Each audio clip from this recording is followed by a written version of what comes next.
अस्सलाम वालेकुम फ्रेंड्स, क्या हाल हैं? कैसे हैं आप सब? और आज मैं आपको व्लॉग में बताऊंगी कि हम इफ्तार करने कहाँ गए थे, लेकिन उससे पहले कुछ तैयारी के हाल अहवाल आपको बता दूं।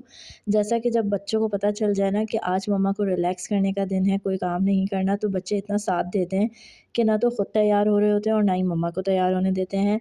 लेकिन एनीवेज़ ये सब तो चलता ही रहता है। लेकिन इसके साथ ही ना टाइम इतनी जल्दी गुजर रहा होता है। और नॉर्मल डेज़ में जब आप इफ्तारी के लिए इंतज़ार कर रहे होते हैं ना, तो घड़ी देख रहे होते हैं कि अच्छा इतने बज के इतने मिनट पे इफ्तार खुलेगा। और आपको जब कहीं बाहर जाना होता है तो बस टाइम ना भाग रहा होता है।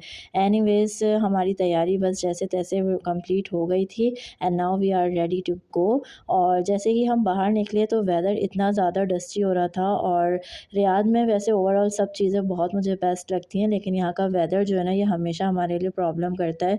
इतना ज़्यादा डस्टी वेदर हो जाता है और अचानक से डस्ट इतनी शुरू हो जाती है चलना हवा के साथ कि बस। और आपके घरों में इवन के लेयर्स से डस्ट की बैठ जाती हैं। बट एनीवेज़ और पूरे रास्ते मुझे बस यही टेंशन हो रही थी कि बच्चों के साथ हम ओपन एरिया में इफ्तार करने तो जा रहे हैं, लेकिन इस वेदर में कैसे करेंगे। ओके, तो आपको भी ये बिल्डिंग्स देख के अंदाज़ा हो गया होगा कि यहाँ पे रियाद में कितना डस्टी वेदर हो रहा होगा इस वक्त। और साथ में हमारा ना एक बहुत मोस्ट इंपॉर्टेंट टॉपिक इस वक्त डिस्कस हो रहा था, और वो मैं आपको बाद में बताऊँगी। और इसके साथ ही मुझे याद आया कि मैं जल्दी में अपने घर की विंडोज़ बंद करना भूल गई थी, और इतना डस्टी वेदर हो रहा है तो अब तक घर का क्या हाल हो गया होगा। एंड फाइनली हम अपनी डेस्टिनेशन पे पहुँच चुके थे and this place is actually called the sub zone square in Riyadh boulevard. और इस जगह के बारे में सबसे मोस्ट इंपॉर्टेंट बात मैं आपको बता दूं, इसको टाइम स्क्वायर न्यूयॉर्क से कंपेयर किया जाता है, क्योंकि जैसे ही आप यहाँ पे आते हैं ना, तो ये जो बड़ी बिग स्क्रीन्स आपको शो हो रही होती हैं, ये बिल्कुल लुक देता है टाइम्स स्क्वायर न्यूयॉर्क का। और इन स्क्रीन्स के ऊपर नॉर्मली जो है नेशनल इंटरनेशनल ब्रांड्स की डिस्प्ले किया जा रहा होता है, या इनके अपने प्रोजेक्ट्स वगैरह जो होते हैं उन सब की पब्लिसिटी चल रही होती है। और बिल्कुल आपको सेम ऐसी लुक आ रहा होता है कि जैसे आप वाकई में न्यूयॉर्क टाइम्स स्क्वायर पे खड़े हैं।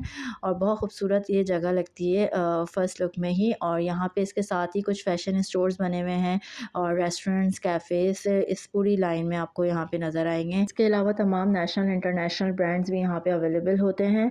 और इसके साथ ही इन्होंने यहाँ पे कुछ कुछ जगह पे एंटरटेनमेंट के लिए जो है अट्रैक्शन के लिए भी चीज़ें काफ़ी अच्छी बनाई हुई थी। इसके अलावा यहाँ पे बात करते हैं, वेदर इतना ज़्यादा ख़राब होता जा रहा था।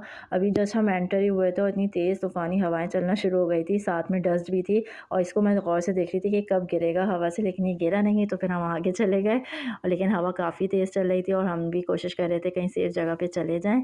देन हमें जो है रोज़ा खोल लिया था क्योंकि काफ़ी टाइम हो गया था, लेकिन हमने अफ्तारी नहीं की थी ऑर्डर। सो ये जगह है इनका फूड एरिया आप कह सकते हैं। चारों तरफ यहाँ पे आपको रेस्टोरेंट्स अवेलेबल मिलेंगे, कैफ़े रेस्टोरेंट से। और बीच में इन्होंने फाउंटेन वगैरह अट्रैक्शन के लिए बनाया हुआ था, लाइटिंग की हुई थी, और ऊपर भी खाने का सेटअप होता है, नीचे भी। तो हम भी जो है एक जगह आके बैठ गए थे, लेकिन अपनी अफ्तारी से पहले हमने कहा पहले बच्चों का पेट भर लिया जाए।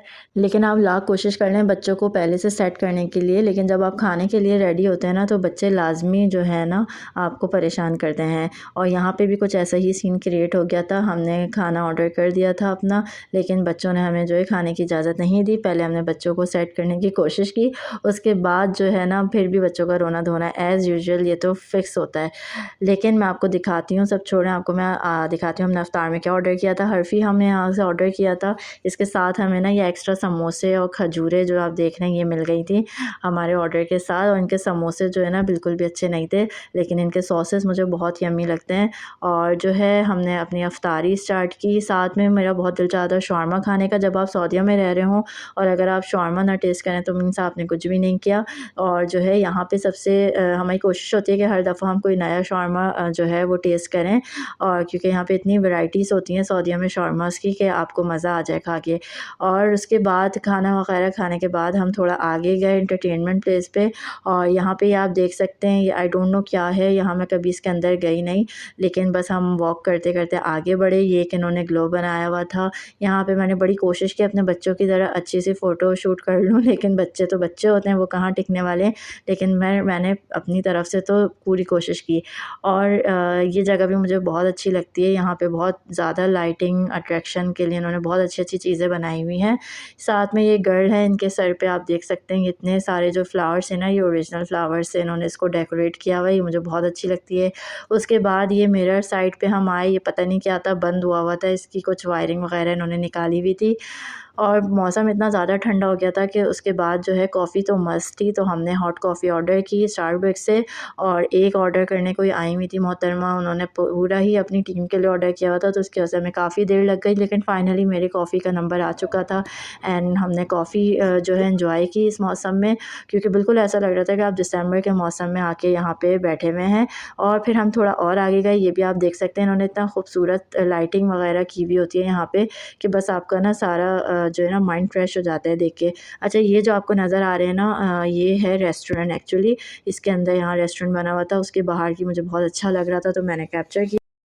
देन हम रेस्ट करने के लिए यहाँ पे आके बैठ गए थे। ये हम यहाँ थर्ड टाइम आए थे, तो हमारा ये पॉइंट बना हुआ है, जब हम बहुत ज़्यादा यहाँ पे चल के थक जाते हैं तो हम यहाँ के रिलैक्स होने के लिए बैठ जाते हैं। अच्छा, ये जो आपको नज़र आ रहा है ना, यहाँ एक्चुअली कुछ समथिंग लाइक डांसिंग फाउंटेन का कुछ शो चल रहा होता है, लेकिन अभी रमज़ान की वजह से नहीं था, तो हम लोग थोड़ी देर वहाँ बैठे। उसके बाद थोड़ा और आगे गए, ये भी अभी रमज़ान की वजह से इन्होंने बंद किया हुआ था, और शायद मौसम की वजह से भी, क्योंकि बहुत ज़्यादा हवा चल रही थी तो पानी उड़ के सबके ऊपर आता है, तो ये इन्होंने बंद किया था। फिर ये एक रियाद बॉलीवुड स्टूडियो के नाम से इन्होंने एरिया बनाया है। यहाँ जब आप रेड कारपेट पे चलते हैं ना, तो बिल्कुल आपको ऐसी फीलिंग्स आती है कि वाक़ई में आपका ना वेलकम किया जा रहा हो रेड कारपेट पे, बल्कि ऐसा होता नहीं है। और ये जो ऊपर आपको नज़र आ रहा है ना, ये हॉन्टेड, ये आपको देख रहे होते हैं कि आप कहाँ जा रहे हैं, क्या कर रहे हैं, और एक्चुअली डरा रहे होते हैं। उसके बाद ये फ्लावर्स आपको नज़र आ रहे हैं, यहाँ पे बैठ के आप ना इतना रिलैक्स फ़ील करते हैं, इतनी सॉफ्ट म्यूज़िक यहाँ चल रही होती है। एंड साथ में यहाँ गेमिंग ज़ोन का भी कंटिन्यू हो रहा होता है। ये अंकल ना पूरी कोशिश कर रहे थे गेम खेलने की, लेकिन ये हार गए थे। और उसके बाद जो है हम थोड़ा और आगे गए, तो यहाँ पे भी गेमिंग का ही एरिया था, पर यहाँ पे कुछ इन्होंने स्टॉल्स वगैरह रमज़ान के हवाले से लगाए हुए थे, और इतनी तेज़ हवा चल रही थी, मैं भी आपको दिखाती हूँ। बेचारों के जो स्टॉल्स वगैरह इन्होंने लगाए थे सब उड़ रहा था, चीज़ें गिर रही थी।